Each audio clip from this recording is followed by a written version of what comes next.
Hello, I'm Severin Suzuki speaking for ECHO, the Environmental Children's Organization. We're a group of 12 and 13-year-olds trying to make a difference. Vanessa Suddy, Morgan Geisler, Michelle Quigg, and me. We've raised all the money to come here ourselves, to come 5,000 miles to tell you adults you must change your ways. Coming up here today, I have no hidden agenda. I am fighting for my future. Losing my future is not like losing an election or a few points on the stock market.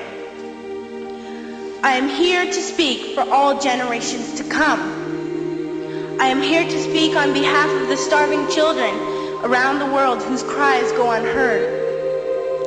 I am here to speak for the countless animals dying across this planet because they have nowhere left to go.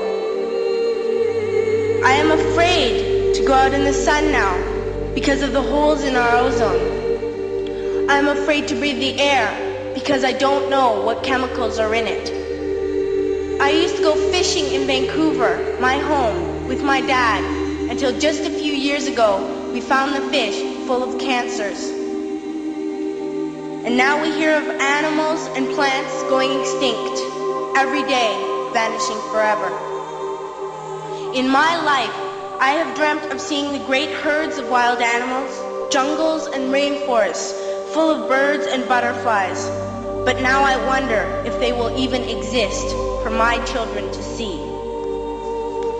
Did you have to worry of these things when you were my age?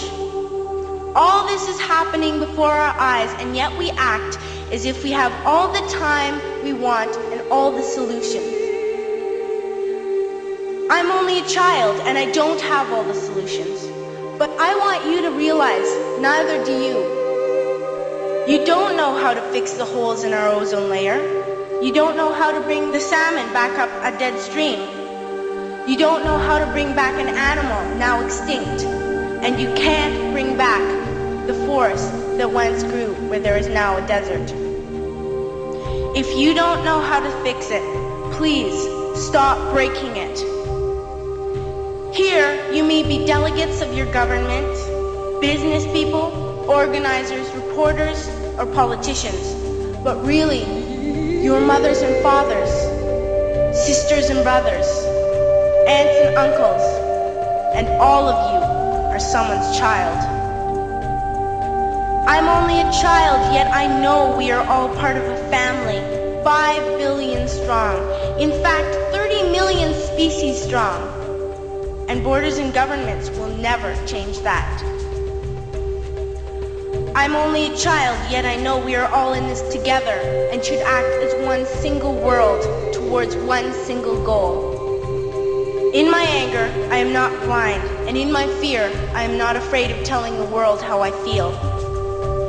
In my country, we make so much waste.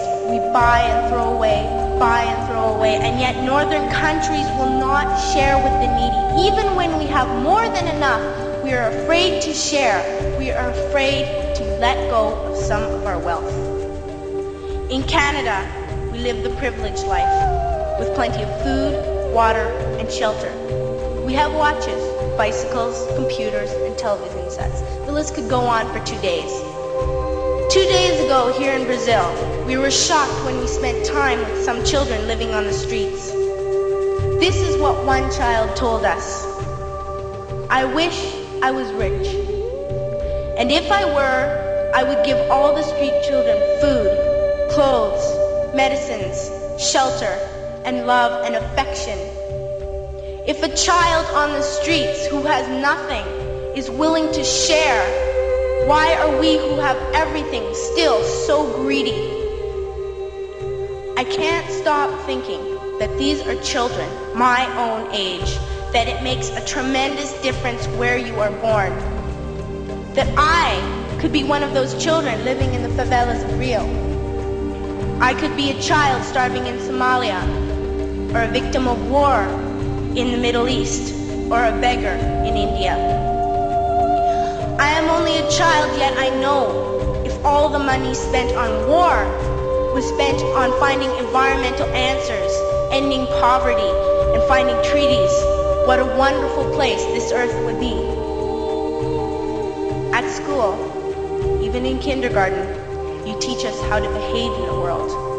You teach us not to fight with others, to work things out, to respect others, to clean up our mess, not to hurt other creatures, to share, not be greedy. Then why do you go out and do the things you tell us not to do? Do not forget why you are attending these conferences, who you're doing this for. We are your own children. You are deciding what kind of a world we are growing up in. Parents should be able to comfort their children by saying, everything's going to be all right. It's not the end of the world, and we're doing the best we can. But I don't think you can say that to us anymore. Are we even on your list of priorities? My dad always says, you are what you do, not what you say. Well, what you do makes me cry at night. You grown-ups say you love us, but I challenge you, please, make your actions reflect your words. Thank you.